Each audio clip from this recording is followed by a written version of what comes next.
Ang istorya sang ginhalinan sang kalibutan. Ang bersyon ni Manaul. Wala sang una kalibutan parehasang pag-inchindi ta subong. Puros lang tanan tubig sang kadagatan. Ang dako nga pispis nga si Manaul nagalupad-lupad pakadto pakari sa babaw sang malapad kag madalom nga katubigan.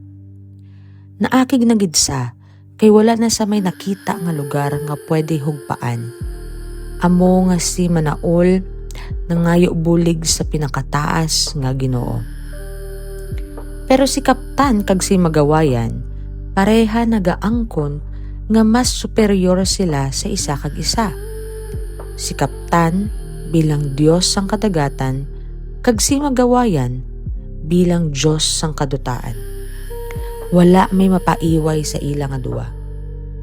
Sa ulihi, naresolba nila nga para madesisyonan kung sinugid ang pinakataas nga Diyos sa ilang duwa, girahon nila ang isa kag isa.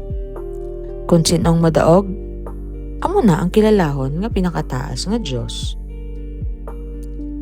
Si Kaptan nagpadala sang mabaskog nga kahanginan sa ibabaw sang dagat.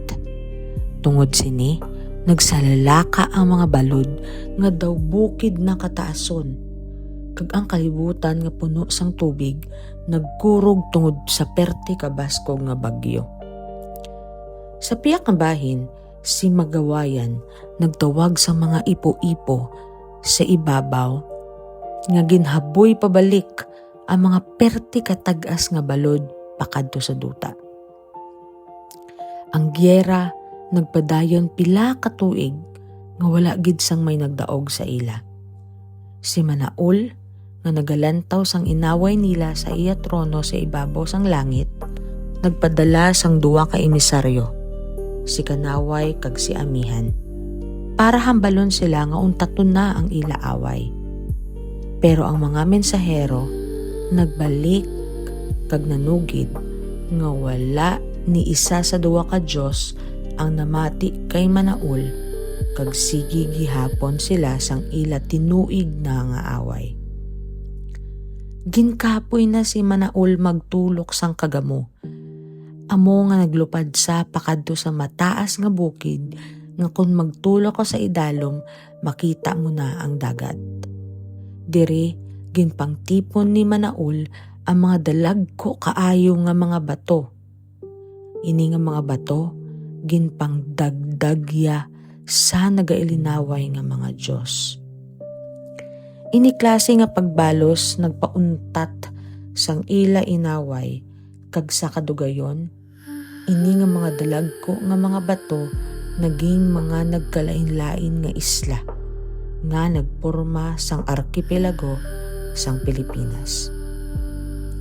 Sang nauntat na ang away, si Manaul nanaog halin sa malapad nga pugaran kag naghugpa lapit sa mga nagatumpok nga mga mataas kag madabong nga mga kawayan.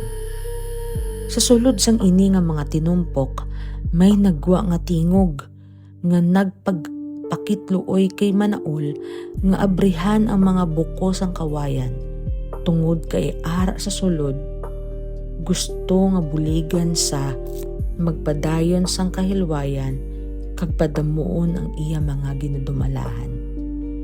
Ginbuka ni Manaul ang mga kawayan sa isa lang kaigo sang iya mabaskog nga tuktok. Diri nagwa ang una nga tawo nga may pangalan si Kalaw. Kag sa piyak nga bahin, ang una nga babaye nga may ngalan si Kalay. Nakita ni Manaul nga hindi iya ini kalahi. Amo na nga ginbuklat iya malapad nga mga pakpak. Naglupad pa ibabaw. Naglupad pa kadto dito sa kalangitan kag nadula. Wala na sa nagbalik pa sa kalibutan.